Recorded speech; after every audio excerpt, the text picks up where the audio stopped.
Oke teman-teman, di video kali ini kita akan membahas tentang soal pilihan ganda mengenai peraturan Ombudsman nomor 58 tahun 2023 tentang tata cara pemeriksaan dan penyelesaian laporan. Oke teman-teman, di video kali ini kita akan membahas soal ini ya teman-teman.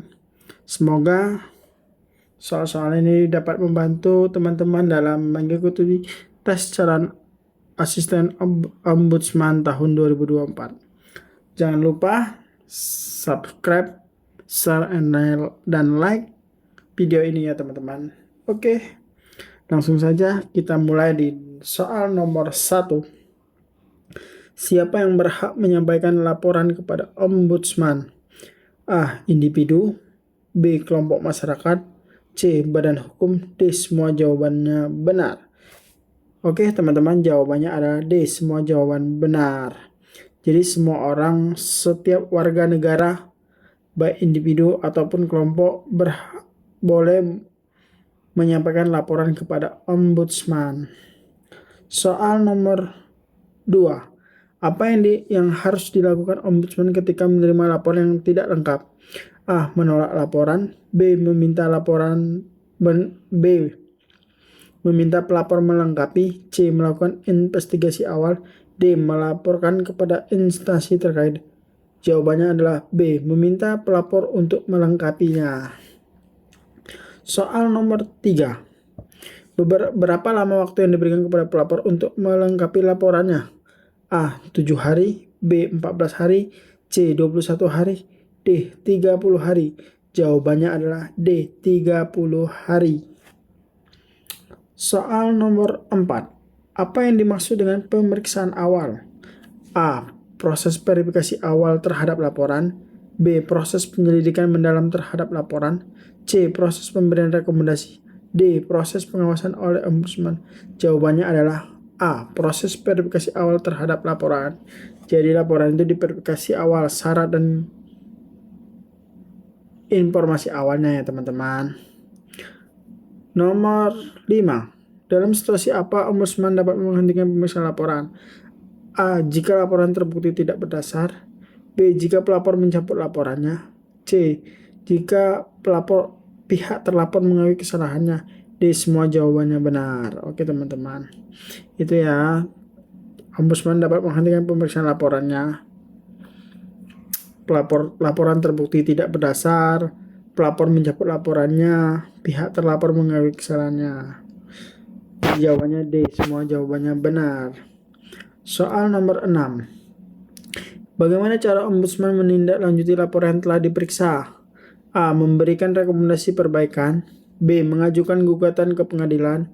C. Melaporkan kepada Presiden. D. Melakukan audit keuangan. Jawabannya adalah A. Memberikan rekomendasi perbaikan. Soal nomor 7. Apa yang dimaksud dengan mediasi dalam penyelesaian laporan oleh Ombudsman? A. Proses negosiasi antara pelapor dan terlapor. B. Proses pemberian saksi kepada pihak yang bersalah. C. Proses pengambilan keputusan oleh Ombudsman. D. Proses penyelidikan terhadap laporan. Jawabannya adalah A. Proses negosiasi antara pelapor dan terlapor. Soal nomor 8. Apa kewajiban utama pelapor setelah laporan diterima? A. Memberikan keterangan tambahan. B. Mengawasi proses pemeriksaan. C. Menyelesaikan laporan sendiri. D. Menghentikan pengaduan. Jawabannya adalah A. Memberikan keterangan tambahan. Selanjutnya soal nomor 9. Bagaimana cara Ombudsman memastikan transparansi dalam proses pemeriksaan laporan? A. Melalui publikasi laporan hasil pemeriksaan. B. Melalui pengawasan oleh lembaga independen.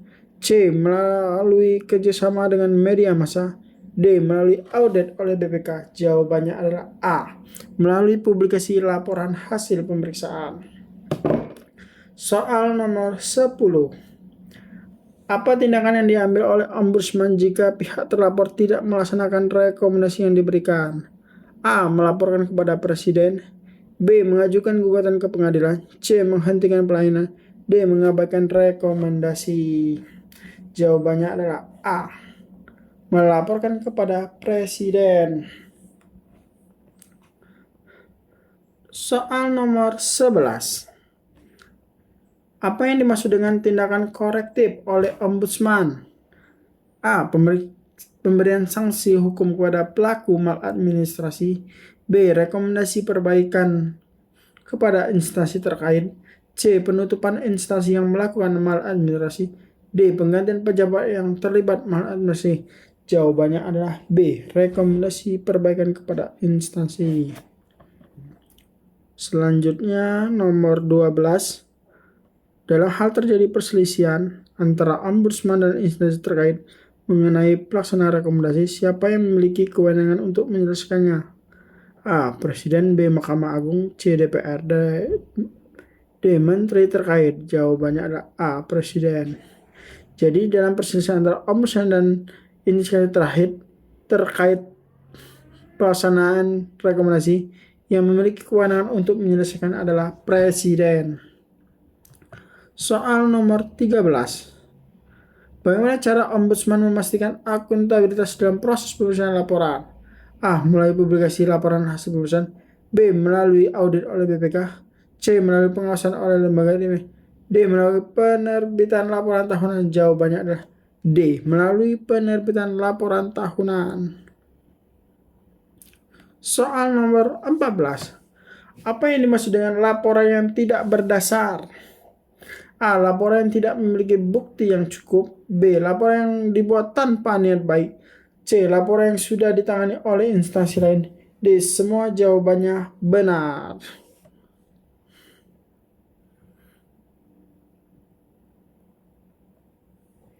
Bagaimana Ombudsman menilai kelayakan laporan untuk diperiksa? A. Berdasarkan bukti awal yang cukup. B. Berdasarkan keterangan saksi. C. Berdasarkan opini publik. D. Berdasarkan keputusan pengadilan. Jawabannya adalah A. Berdasarkan bukti awal yang cukup. Soal 16. Apa yang dimaksud dengan rekomendasi perbaikan dalam konteks Ombudsman? A. Rekomendasi yang diberikan untuk memperbaiki sistem dan prosedur pelayanan publik. B. Rekomendasi yang diberikan untuk menghukum pejabat publik. C. Rekomendasi yang diberikan untuk mengubah undang-undang. D. Rekomendasi yang diberikan untuk meningkatkan pendapatan negara. Jawabannya adalah A. Rekomendasi yang diberikan untuk memperbaiki sistem dan prosedur pelayanan publik. Soal nomor 17. Apa yang dimaksud dengan pelaporan berulang? A. Laporan yang disampaikan oleh pelapor yang sama dengan substansi yang sama. Laporan yang disampaikan oleh pelapor yang berbeda dengan substansi yang sama. Laporan yang disampaikan oleh pelapor yang sama dengan substansi yang berbeda. Laporan yang disampaikan oleh pelapor yang berbeda dengan substansi yang berbeda. Jawabannya adalah A. Laporan yang disampaikan oleh pelapor yang sama dengan substansi yang sama. Soal nomor 18. Apa tindakan dapat diambil oleh Ombudsman jika laporan yang diterima ternyata tidak sesuai dengan wewenangnya? A. Menolak laporan. B. Meneruskan laporan ke instansi terkait.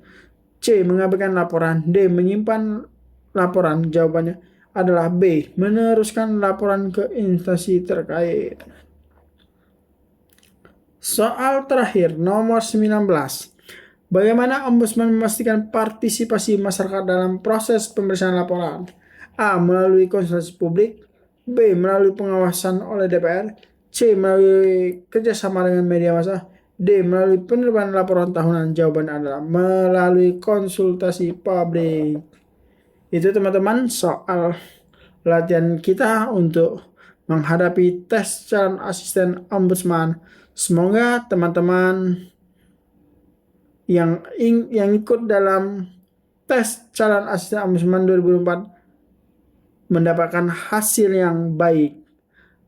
Sekian, ditunggu video selanjutnya.